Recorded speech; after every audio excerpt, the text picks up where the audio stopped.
شي چې دا لاس چې کوم کله کته لاړ شي نو دا لاس چې دا خواره واره کېږي، صحیح ده. او مطلب لکه داسې کسان دي په مانځه کې د اکثر بعضې کسې د هغه نه ټوپۍ غوځاره شي، هغه پکې هغه ټوپۍ راوالي.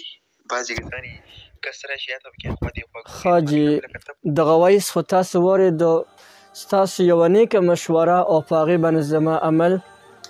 دا یو ملګري راغلو پرسنل ته یو ډېره ښکلې مزېداره مشورې راکړه. وایي ماشاءالله ډېر ښکلي بیانات کوئ، ډېر ښکلي احادیث مبارکه وایي، د رسول الله صلی الله علیه وسلم مبارک احادیث وایي. نو یو ډېر ښکلي مزېداره مشورې راکړه، خو هغوی راته هغوی خبرې په داسې انداز کې وکړلې چې هغوی ویلې یاره موږ ته د مسایلو ضرورت دی چې موږ ته د مانځه مسایل بیان کړي. د دې خبرې ضرورت دی راته. او بعضې ملګري داسې وي چې هغوی د جمعې لمونځ وکړي او ډایرکټ وتښتي، وي تاسو یعنې لمونځ ونه کړي ډایرکټ وځي، نو تاسو په دې باندې بیان وکړئ. بعضې ملګري داسې وي چې هغوی نه په مانځه کې ټوپۍ پروزي، آیا دا روچتولی شي که نه شي روچتولی، آیا دې سره لمونځ ماتېږي او که نه ماتېږي. بیا هغه حالتونه چې موږ ګورو چې هغې سره د انسان لمونځ ماتېږي او زموږ پښتانه کوي، وي تاسو په دې ټاپکس باندې لکه خبرې شروع کړئ. د دې ملګري د چې کوم دی ارزو دا ده چې یاره موږ ته د دغو د مسایلو ضرورت دی، تاسو چې دي مسایل شروع کړئ. انشاءالله یو ډېر ښکلې مزېداره مشورې راکړله. الله دې دغه رنګې کسان ژوندي لري چې زما ذهن دغې طرف ته واړولو. انشاءالله مسایل به شروع کوو. د ټولو اول دا لمونځ یو ډېر مهم څیز دی. نو د لمونځ سنت طریقه را، دا سنت طریقه به زه تاسو ته وایم چې په هر څو کلیپونو کې وشوله.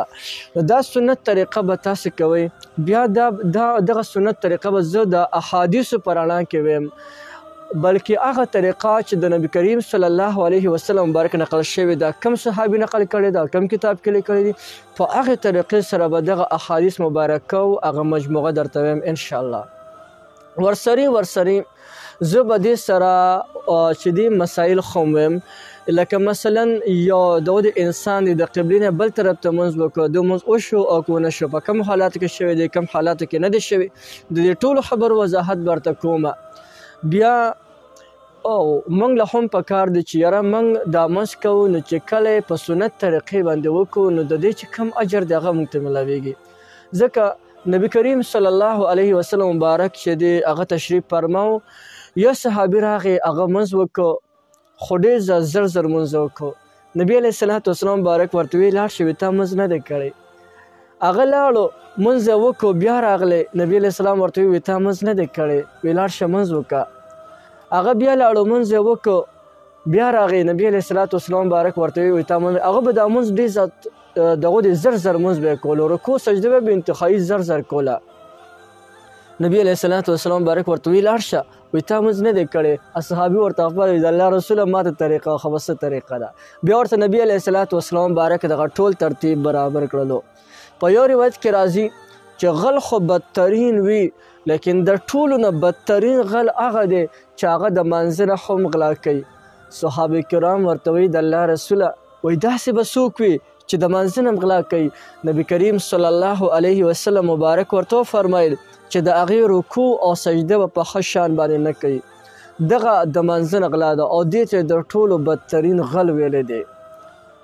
دغه رنګې په بل یو روایت کې راځي کله چې یو انسان یو لمونځ قضا کړي، یو لمونځ چې دی هغه په داسې طریقې باندې وکړي چې هغې کې رکوع په سمه طریقه ونه کړي، سجده په سمه طریقه ونه کړي، قیام په سمه طریقه باندې ونه کړي، یعنې هسې د مارغانو په رنګې ټونګې پکې وایي. نو په دغه روایت کې راځي چې دا لمونځ د زړې ټوکړې په شان د راغونډ شي او دې لمونځګزار ته په دې مخ باندې وویشتل شي او دا لمونځ دغې کس ته دا خیرې کوي چې الله دې داسې ضایع کړه لکه زه چې ضایع کړمه. لیکن افسوس چې زه نن سبا معاشرې ته وګورم او د خپلو نوجوانانو ته وګورم، ما له یو قسم له افسوس راشي چې هغوی دا لمونځ په دومره جلتۍ او دومره په تیز رفتارۍ سره کوي چې هغوی په هغې کې لکه ما له افسوس په دې باندې راشي چې ته ماته کله دا لمونځ اورې نو دا لمونځ ته ماته چې کوم دی په صحیح معنو کې اورې او صحیح راته اورې چې پکې غلطي ونه کړې، دا ته ماته 5 منټو کې اورې نفس لمونځ. اوس زه 2 رکعاته کوم 2 رکعاته زه په 2 منټو کې کوم، حالانکه په دې کې دا مونځ مکرر دی، بار بار پکې کول دي. نو اوس دا خبره د سوچ قابله ده چې زه دا 2 رکعاته مونځ کوم په 2 منټو کوم، په دې کې دا مونځ زه بار بار ویم، نو آیا دا مونځ بار بار چې کوم دی زه ویم نو پکار دی چې په دې باندې 10 منټه ولګي. دا ما په 2 منټو کې وکړو، دا څه وجه ده؟ دا زمونږ د غفلت وجه ده. اصل وجه دا ده چې موږ د دې مسایلو نه خبر نه وو. نو انشاءالله په دې ټاپکس باندې به زه د نن نه پس نه بیانات شروع کوم.